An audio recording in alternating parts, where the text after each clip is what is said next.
The night Ethan Walker stopped his truck, the storm was already claiming lives. Snow erased the road behind him. Wind swallowed every sound except one. A broken cry in the dark. Beneath the trees, a German shepherd mother lay bleeding in the snow, a steel wire snare cutting deep into her body. 3 puppies pressed against her, freezing, helpless. Others had passed. Ethan almost did too. He was a retired U.S. Army veteran, trained to leave, trained to survive, not trained to stay. What began as a rescue turned into something far more dangerous. Illegal traps, armed men in the forest, gunshots echoing through the trees. Ethan was wounded. The dogs were nearly lost, but no one was left behind. This isn't a story about heroes. It's about the moment someone chooses not to walk away. Stay with us. The Chinook's rear ramp was half open, just enough to let the desert air claw its way inside. It smelled like dust and hot metal, hydraulic fluid and sweat baked into Kevlar. The rotors hammered the sky so hard, it felt like the sound was pressing down on everyone's chest. Senior Chief Jack Rourke sat forward on the webbing bench, elbows on knees, helmet tilted just enough to keep his eyes on his team. 8 men. Faces hardened by years of places that never made the news. They checked weapons out of habit more than necessity. Mag seated, chamber clear, selector safe. Rituals that calmed the mind before the drop. And then there was the woman in seat 4. She sat apart, knees together, a medical rucksack cinched tight against her chest, as if it might float away if she let go. No unit patch, no trident.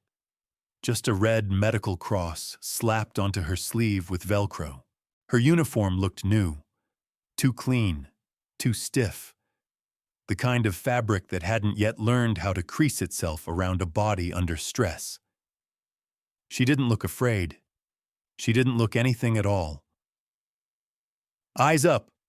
Rourke barked into the intercom, his voice slicing through the rotor wash. "We're 2 minutes out. Intel says the LZ is quiet." A few men snorted. Intel always said that. Rourke's gaze slid inevitably to seat 4. "And listen up," he continued, slower now. "We have a contractor on board. Medical only. Non-combatant. Her name is Avery Cole. She does not engage. She does not leave cover.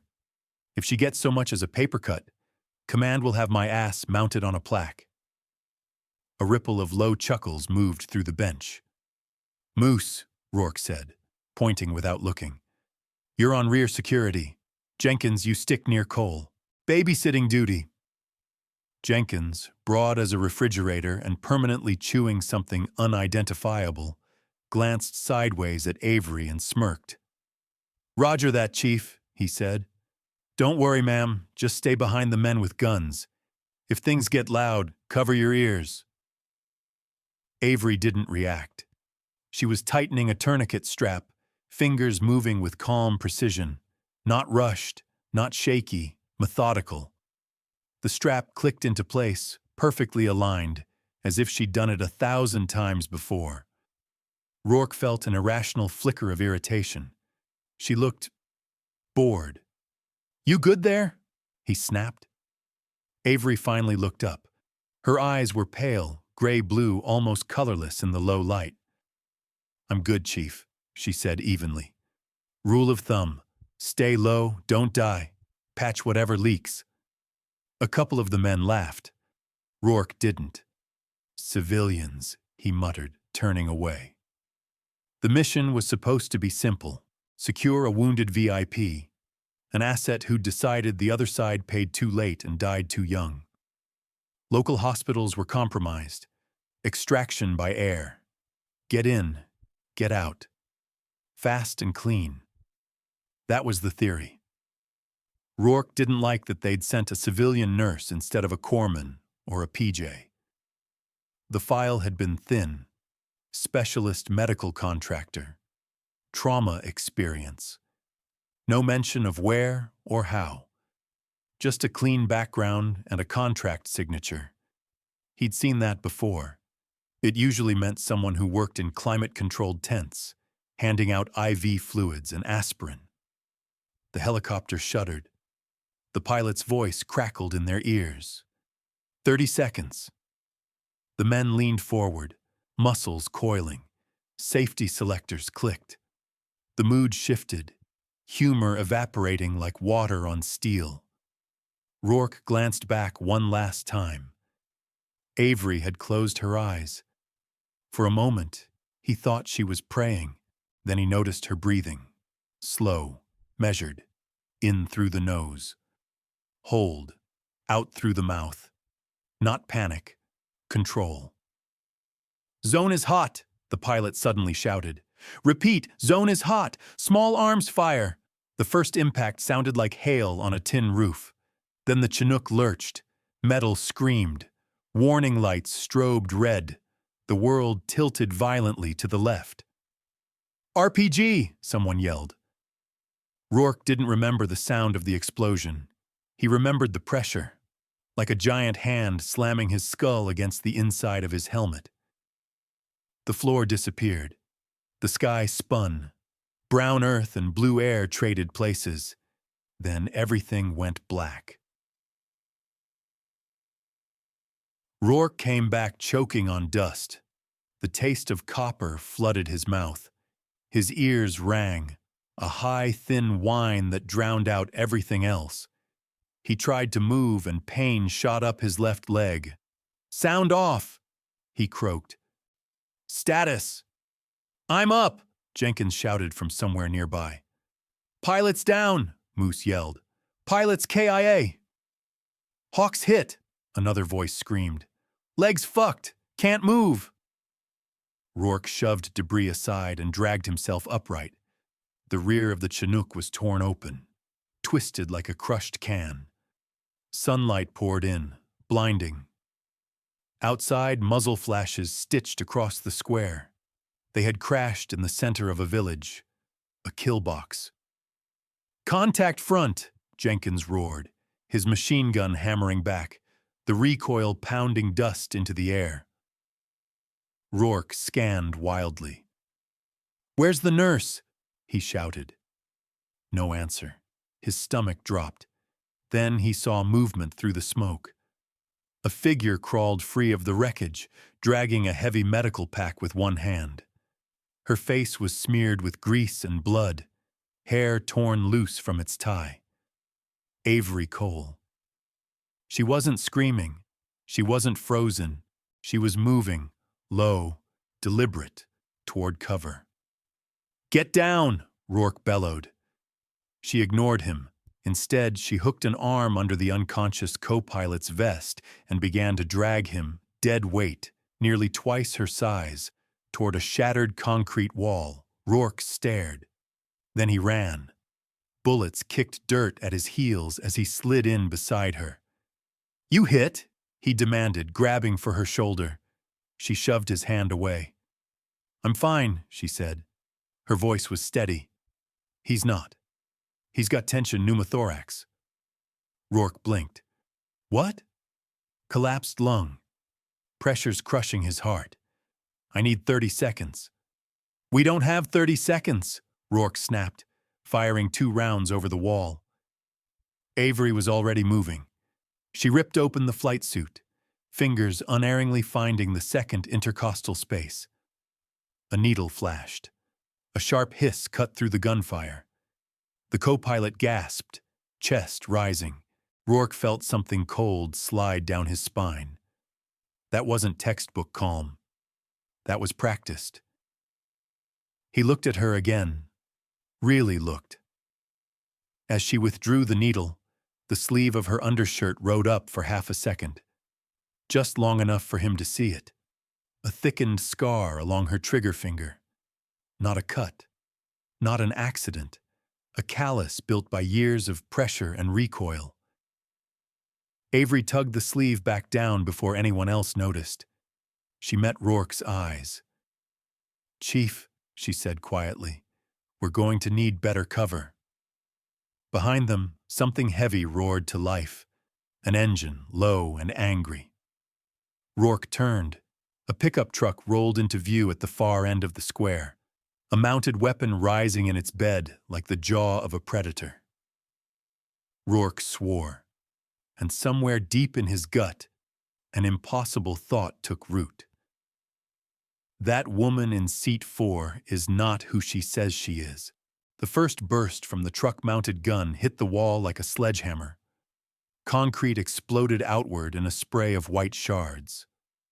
Rourke ducked instinctively, helmet ringing as fragments ricocheted off his plates. The sound wasn't just loud, it was final, a deep mechanical roar that swallowed everything else. "DSHK!" Moose shouted. "Heavy gun, 200 meters!" The wall shuddered again. A chunk the size of a brick disintegrated inches from Rourke's face. They were pinned. "Moose, suppress!" Rourke yelled. "I am suppressing!" Moose roared back, his machine gun barking in angry bursts. The rounds sparked uselessly off the truck's armored shield. The enemy gun never even hesitated. Behind them, Hawk groaned, pale and slick with sweat. His leg was splinted, blood soaking through the wrap despite Avery's careful work. Avery crouched low, one hand braced against the wall, eyes locked on the street beyond the dust cloud. She wasn't looking at the chaos. She was looking through it. "Ammo check!" Rourke barked. "2 mags!" Jenkins yelled.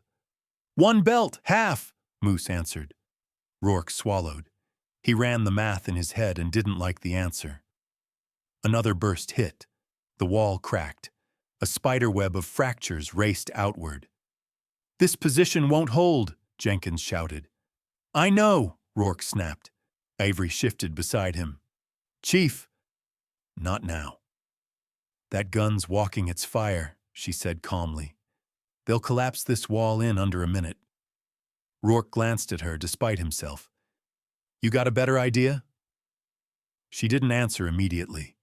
She leaned out just enough to watch the gun's rhythm. Short burst. Pause. Long burst. Adjust.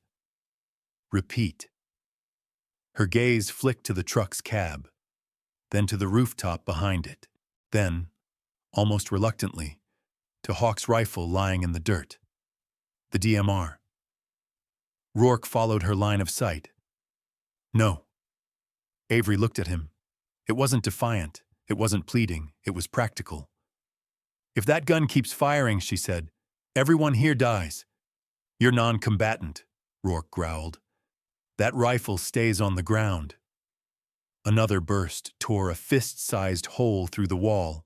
Hawk screamed as debris peppered his wounded leg. Avery flinched, just once. Then she moved. She crawled to Hawk, her body pressed low as rounds cracked overhead. She grabbed the DMR and dragged it back behind cover. Rourke reached for her arm. "Cole."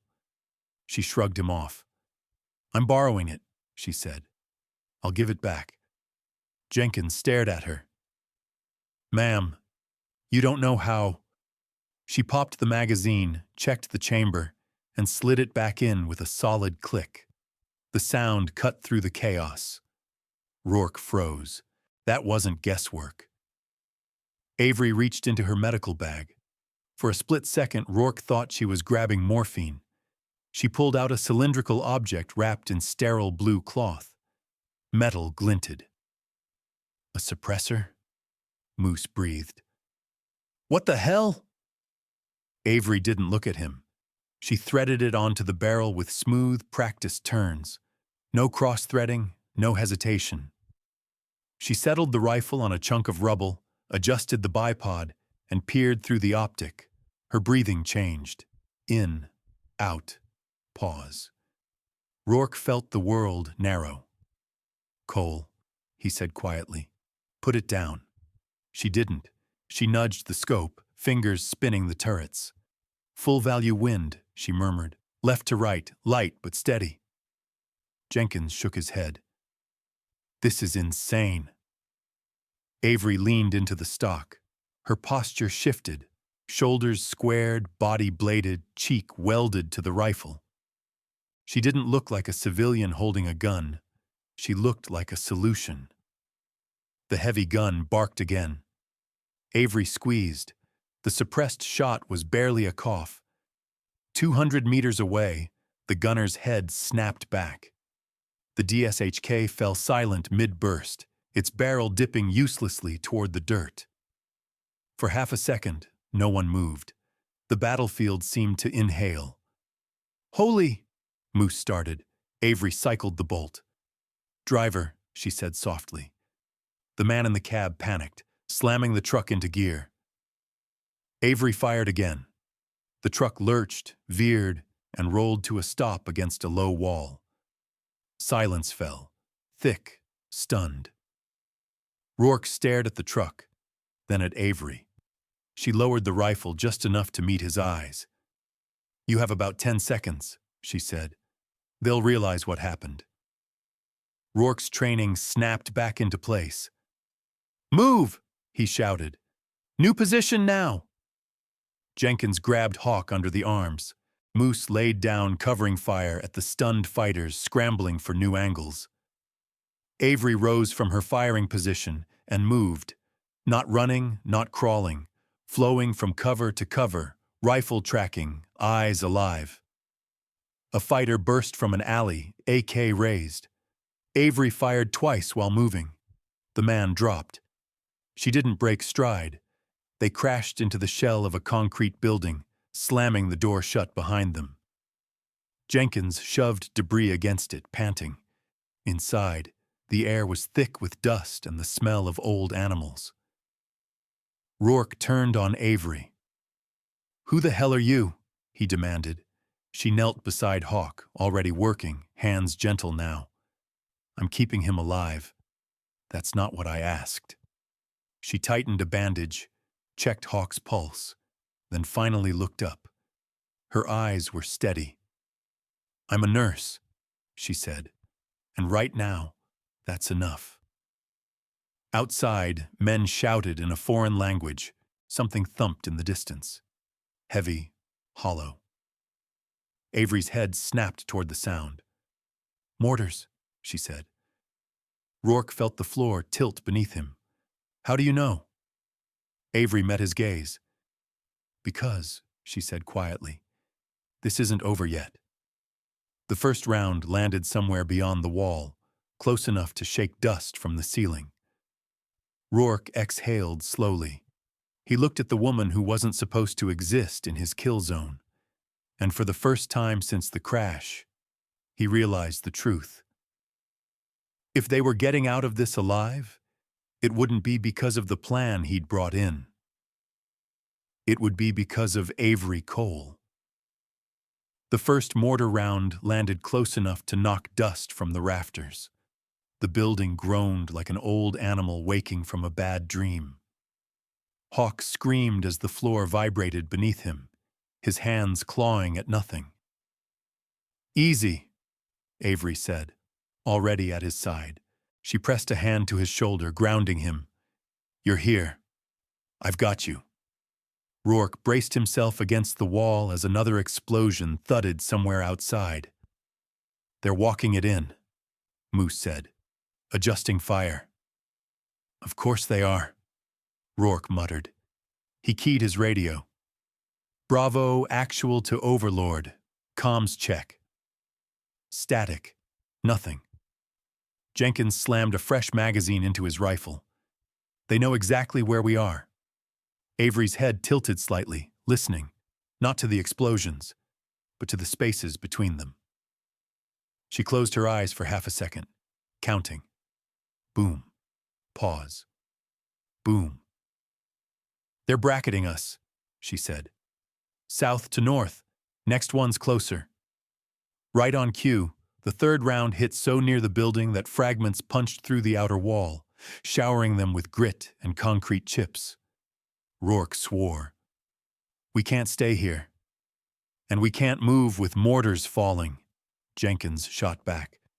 "Pick one." Avery stood and moved to the narrow window slit. peering out through the dust. "Chief," she said, "they're not just guessing." Rourke joined her, staying low. He followed her gaze. At the far end of the street stood a 2-story concrete schoolhouse, the tallest structure in the area. On its roof, something thin and metallic caught the light. An antenna. Rourke's stomach tightened. "A jammer?" Avery nodded. "Localized. Directional. That's why we can't raise air." Moose stared at her. "You sure?" She didn't look away. "Yes." Another mortar landed. The ceiling cracked. Rourke weighed his options. They were bad. All of them. "How do we kill it?" he asked. Avery turned from the window. "I go." Silence slammed down harder than the mortars. "No," Rourke said instantly. "Absolutely not." "You're pinned," she replied. "Hawk can't move. Jenkins and Moose are your base of fire. You're the only one who can carry the pilot if we have to exfil." Rourke opened his mouth to argue. She stepped closer. "Chief," she said, low enough that only he could hear, "I am the most qualified person here to do this." His jaw tightened. "You're a civilian." "Not right now." Another explosion rocked the building. Rourke looked at Hawk, sweating, teeth clenched in pain. He looked at Jenkins, ammo running low. He looked back at Avery. "How long?" he asked. 20 minutes, she said. "Less if I get lucky." "And if you don't?" She didn't answer. She reached out and took the fragmentation grenade from his vest. "I'll take this," she said, "and one spare mag." Rourke hesitated, then handed it over. 20 minutes, he said. "After that, I'm coming for you." Avery nodded once. She didn't thank him. She slipped out the rear of the building like smoke. The moment Avery's boots hit the alley, the nurse disappeared. Her shoulders dropped. Her stride lengthened. Her awareness expanded outward, mapping angles, shadows, dead space. She moved through the village without haste, without noise. The streets were filling with fighters, men shouting, weapons slung loose, confidence high. They believed the Americans were trapped. Good, she thought. She pressed herself into a doorway as a 4-man patrol passed, arguing loudly. Amateurs. No spacing. No rear security. She waited until the last man cleared the corner. Then she moved. The knife appeared in her hand like it had always belonged there. One step, one pull, one sharp, final motion. She caught the body before it hit the ground and dragged it into the shadows. Her breath hitched once. Then she locked it down. Later, she told herself. Feel it later. The schoolhouse loomed ahead. The front entrance was covered by a heavy weapon. No chance there. Avery circled, eyes scanning. A rusted drain pipe ran up the north wall, barely anchored. It would hold. Probably. She climbed. Her ribs screamed in protest. She ignored them. Pain was just noise if you let it be. She rolled onto the second-floor balcony and slipped inside. 2 men sat at a table in the hallway, smoking, laughing. A radio console hummed between them. Avery raised the rifle. 2 suppressed shots. Both men slumped forward. She stepped over them and glanced at the map spread on the table. Her blood ran cold. This wasn't a local militia op. This was coordinated. They had known the flight path. "Set up," she whispered. She grabbed the radio handset. A man's voice crackled through, calm, authoritative, directing mortar fire. Avery keyed the mic and spoke in flawless, panicked cadence. "Command, command. Americans at the school. They're flanking from the east. Multiple teams." Confusion erupted on the line. She fired 3 rounds into the ceiling, then smashed the radio with her rifle. Chaos would buy time. She sprinted up the stairwell to the roof. Two guards turned in surprise. Avery dropped to one knee and fired. One fell. The other sprayed wildly, a round grazing her arm. She ignored it and put him down. The jammer sat humming beside them. She didn't bother with switches. She wedged the grenade into the battery pack, yanked the pin, and ran. The explosion tore the roof apart. The antenna vanished in a blossom of smoke and fire. Avery hit the ground hard behind a stack of sandbags, gasping. She tapped her earpiece. "Bravo, actual," she said, breathless. "Jammers down." Static cleared. Rourke's voice came through, sharp with disbelief. "Say again." "I said you've got air," she replied. "Use it." She pushed herself up and froze. A man stood in the doorway below. Not local, not sloppy, Western gear, suppressed carbine, calm eyes. He smiled. "Well," he said in a British accent, "you've been busy?" Avery's magazine clicked empty. She met his gaze, heart pounding. For the first time since the crash, she felt something close to fear. The man didn't rush her. That was the first thing Avery noticed. He stood in the doorway below the shattered roof, carbine loose but ready, posture relaxed in a way that screamed experience. Not bravado, not nerves, control, the kind earned by surviving things most people never would. "You're not local," he said conversationally, eyes flicking to the smoking remains of the antenna. "And you're definitely not medical."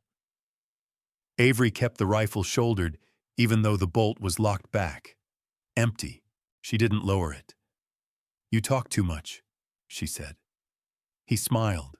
Not wide, not friendly. A professional's smile, acknowledgement between hunters. "Name's irrelevant," he replied, "but you can call me the man who's about to end your very bad day." She shifted her weight, subtly. The school roof was open, broken concrete everywhere. Rebar jutted up like rusted teeth. Sandbags lined one side, shredded by the blast. No cover worth trusting. Her pistol was at her hip, too slow at this distance. Her knife sat small and familiar at the small of her back, closer than she wanted. "You know," he went on, stepping forward one measured pace, "when I heard the jammer went dark, I assumed it was airstrike, or dumb luck. Then I saw you." His eyes tracked her stance. "You move like you've done this before." Avery felt her pulse in her throat. Don't rush. Make him decide. She let her shoulders sag, just a little. She dropped the rifle, let it clatter uselessly to the concrete. His eyebrows lifted a fraction. "There it is," he said softly. "The truth." She raised her hands. Let them tremble. "Please," she said, voice cracking just enough. "I'm just a contractor. I didn't sign up for this." He took another step. The muzzle dipped 2 inches. Predators relax when prey complies. "Smart," he said. "Fear keeps you alive longer." That was the half-beat she needed. Avery kicked the sandbag at her feet with everything she had. Dust and grit exploded upward. The man cursed, firing reflexively. The shot cracked past where her head had been a heartbeat earlier. She dropped low and surged forward, inside his guard. She drove the heel of her palm up under his chin. His teeth clacked together. He stumbled back, but not far enough. The buttstock of his rifle swung hard into her ribs. Pain flared white. Something cracked. She hit the concrete, breath gone. He was on her instantly. Hands like iron closed around her throat. His knees pinned her hips. The world tunneled. "Thought you were special," he snarled. "Turns out you bleed like—" Avery's hand found metal. The trauma shears. She wrenched them free and drove them down. Not at his chest, not at his neck, but into the soft hollow where his thigh met his hip. The femoral triangle. The effect was immediate. His grip vanished. His scream ripped the air. He rolled away, clutching his leg as bright arterial blood pulsed between his fingers. Avery rolled onto her side, gasping, vision swimming. She watched him for a long second. He tried to stand. He couldn't. He collapsed, shaking, the life pouring out of him faster than any bandage could stop. Avery didn't move, didn't speak. When it was over, she closed her eyes, just for a moment. Then the world came roaring back. Jets screamed overhead. The sound was enormous, biblical, the sky itself tearing open. Avery pushed herself up, ignoring the agony in her ribs. She stripped the man's rifle from his slack hands, a pristine carbine, full magazine, and checked the chamber. Loaded, she keyed her earpiece. "Bravo actual," she said. "Threat neutralized. Jammers down." Rourke's voice came back tight with relief. "Fast movers inbound, 2 mics. Copy." She stood there for a heartbeat longer, staring at the body. Then she turned and ran. And the village had become chaos. Enemy fighters poured into the streets, shouting, firing wildly. Without comms, without coordination, they were blind and angry. Avery moved like a shadow. She didn't spray, she didn't chase. She waited. A man broke cover with an RPG. 2 shots. Down. Another raised his rifle from a doorway. 1 shot. Move. The airstrike hit the mortar position with a force that shook her bones. A plume of fire and dust climbed into the sky, blotting out the sun. Avery used the confusion to sprint across the open ground. The compound door burst inward as she dove through. Rourke grabbed her by the vest and hauled her inside. "You're late," he said, voice hoarse. "Traffic," she replied, reloading. They locked eyes. For a moment, neither spoke. Then Jenkins laughed, short, disbelieving. "Holy hell." Rourke looked at Avery again, not as a liability, not as a nurse, as something else entirely. Outside, the roar of rotors grew louder. Extraction was coming. Avery leaned against the wall, chest heaving. Her hands shook now, not from fear, from what she'd had to become again. The sound of the jets faded, replaced by something closer, lower, heavier, rotors. Rourke felt it in his chest before he heard it clearly. The distant thump grew into a steady roar, the promise of escape cutting through the dust and smoke. "Bird inbound," Moose said, grinning despite the blood on his sleeve. 2 mics. "Not here," Rourke replied, scanning the broken streets through the doorway. "Courtyard's too tight. We move to the south field." "The soccer pitch?" Jenkins asked. "Only open ground we've got." Outside, sporadic gunfire cracked. The enemy wasn't coordinated anymore, but desperation made them dangerous. Small groups popped up from alleys, firing wildly, trying to salvage a kill. Rourke turned to Avery. She was kneeling beside Hawk again, hands steady as she checked his pulse. The rifle leaned against the wall within reach, but her focus was entirely medical. "How bad?" Rourke asked. "Shock's setting in," she said. "He walks 10 steps. He drops." Rourke nodded. "Then we carry him." Avery looked up. "You can't spare 2 men." "I know." She tightened the strap on Hawk's splint. "Then I'll take point." Rourke frowned. "Negative." She met his eyes. "Chief," she said quietly, "you trust me or you don't." For a long second, the only sound was the distant chop of rotors and Hawk's labored breathing. Rourke exhaled. "Fine. You lead. Jenkins, Moose, on her. We move on my mark." Avery stood, slinging the captured rifle across her chest. Her posture shifted again, not into aggression, but into responsibility. She wasn't hunting now. She was shepherding. "On three," Rourke said. "1, 2. A round snapped past the doorway, splintering wood. "Go!" he shouted. They burst into the street. Avery moved first, rifle up, eyes scanning. She didn't sprint. She advanced, measured, reading angles. Hawk groaned as Jenkins and Moose hauled him between them.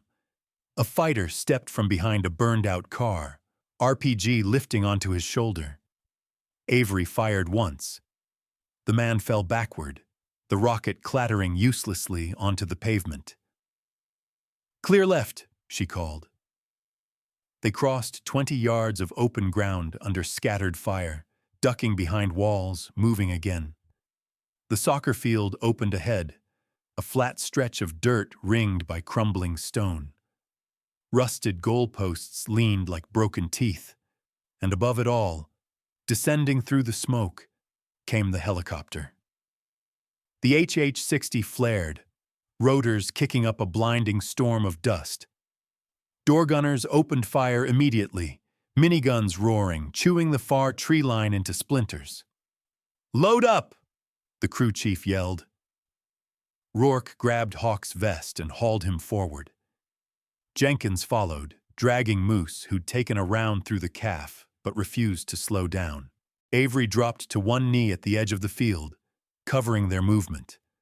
Her rifle barked in short, controlled bursts, never wasting a round. A fighter broke from cover, sprinting straight at the helicopter. Avery tracked him, one shot, down. "Saint!" Jenkins shouted over the noise, half laughing. "You're clear!" She didn't answer. She rose and ran, boots pounding dirt.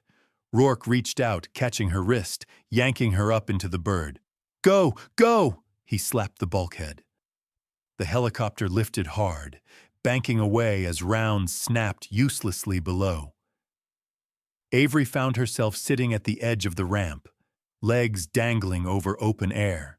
The village shrank beneath them, smoke, fire, scattered figures running without purpose. Her hands began to shake, not violently, just enough to notice.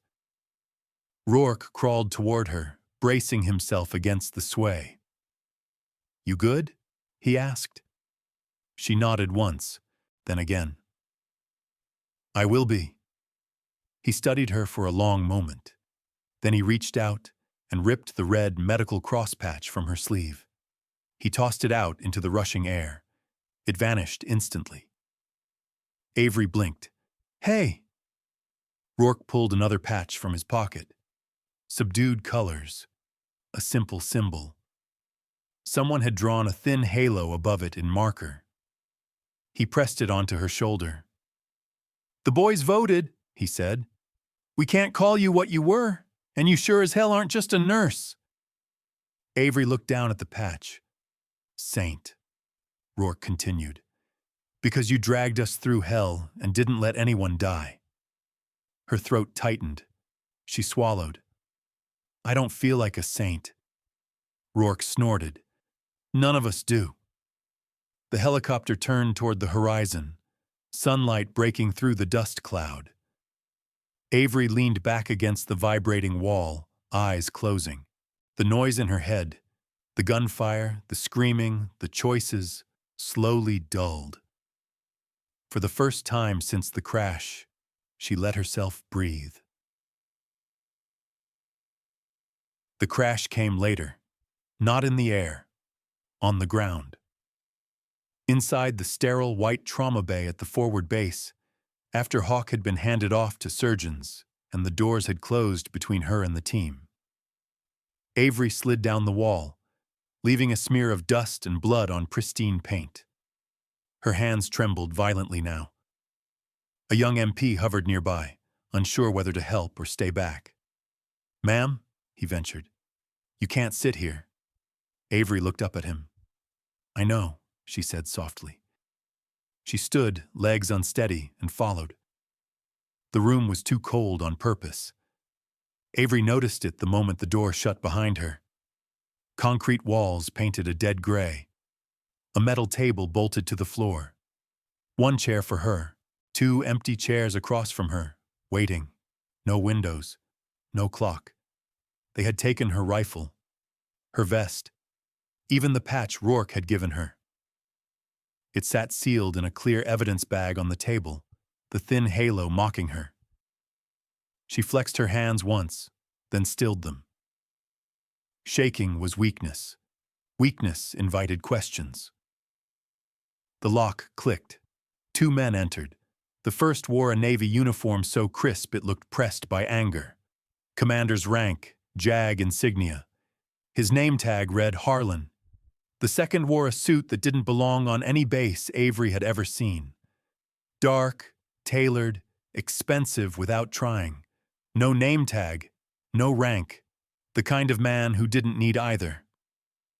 "Ms. Cole," Harlan said, not sitting. "Do you understand why you're here?" Avery kept her gaze level. "I imagine it has something to do with everyone still breathing." Harlan's jaw tightened. "This is a formal debrief. Your sarcasm is neither helpful nor appreciated." The man in the suit took the seat opposite her.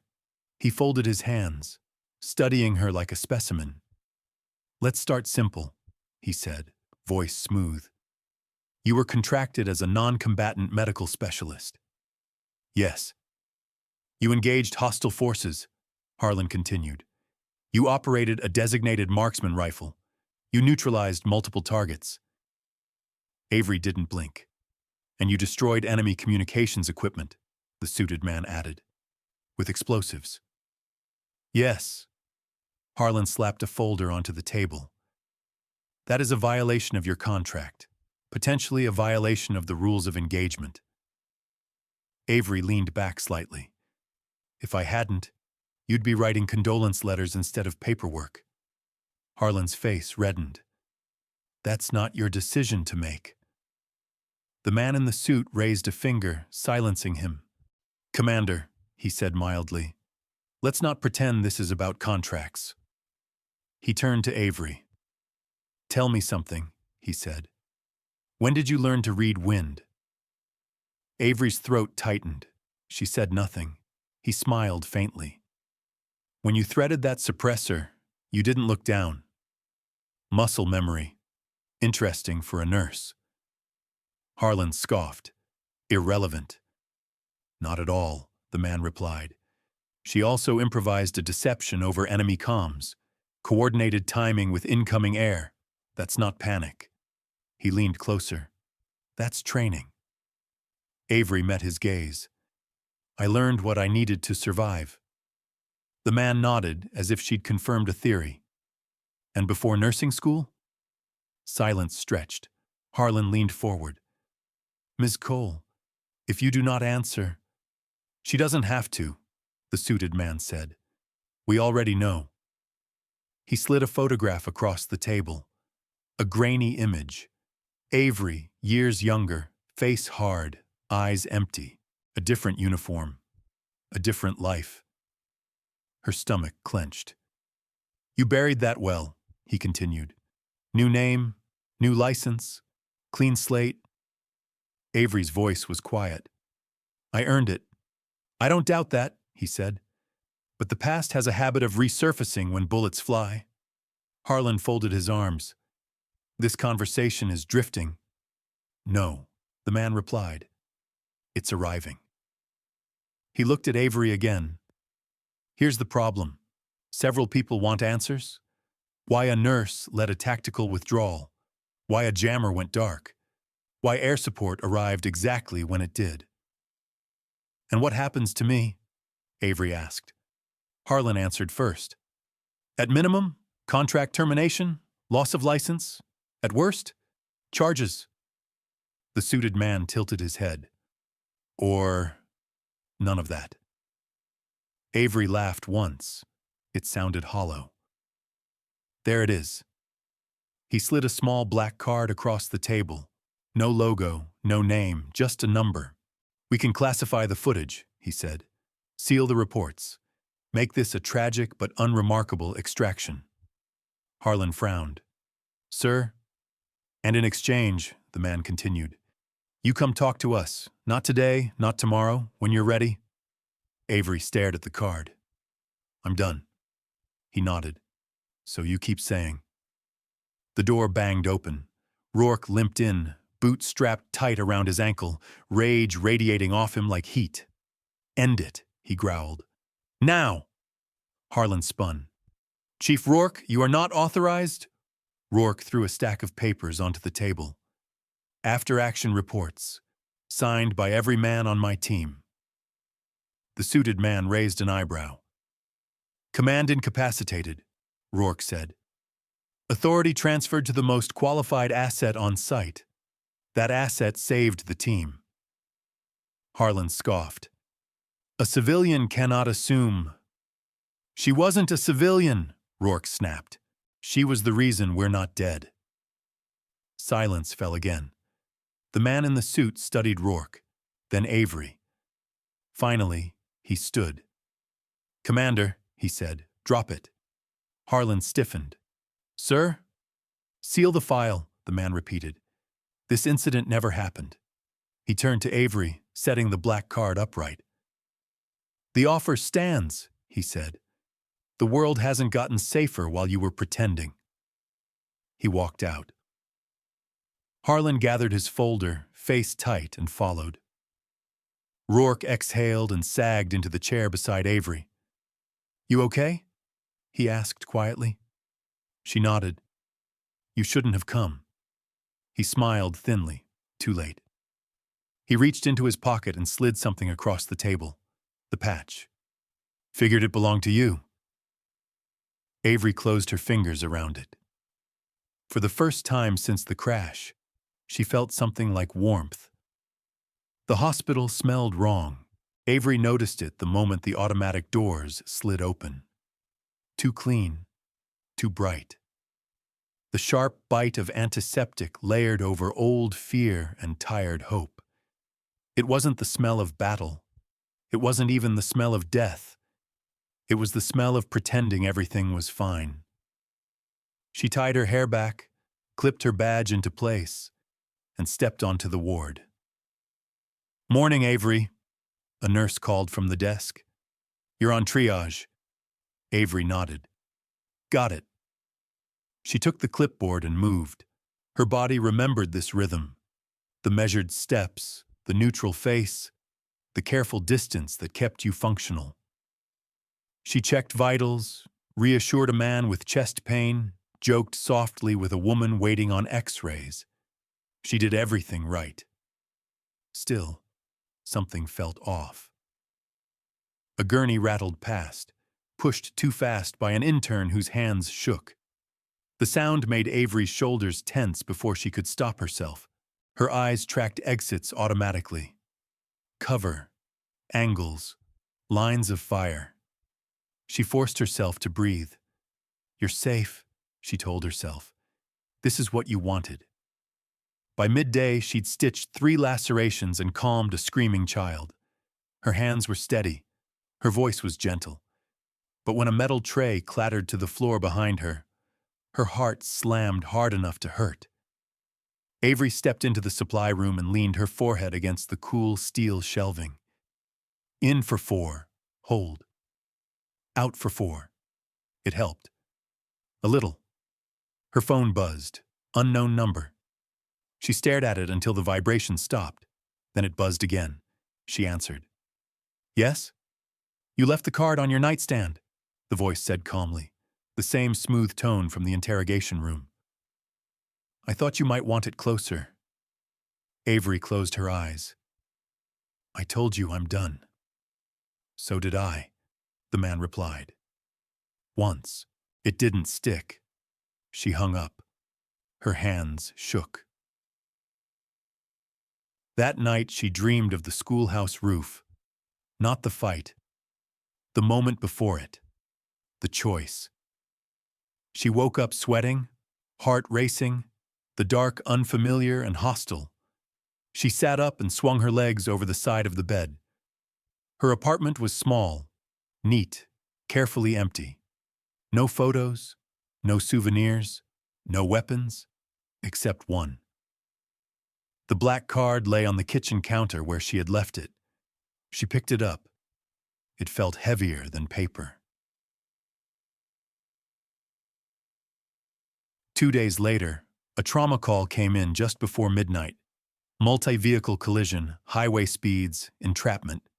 The ER snapped awake. Avery moved without thinking, slipping into the flow.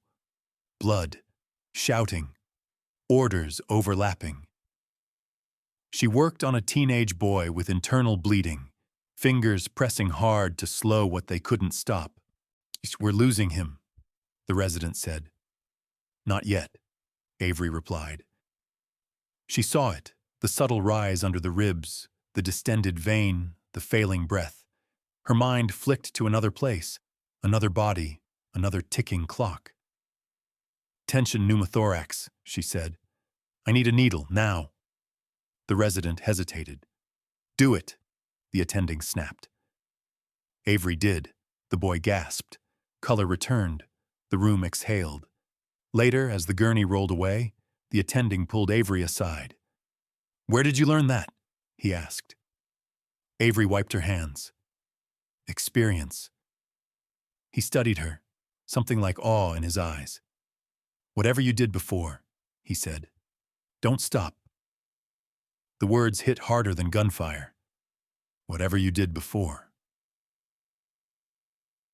She met Rourke at a bar near the base the next evening. He walked with a limp that would never fully go away.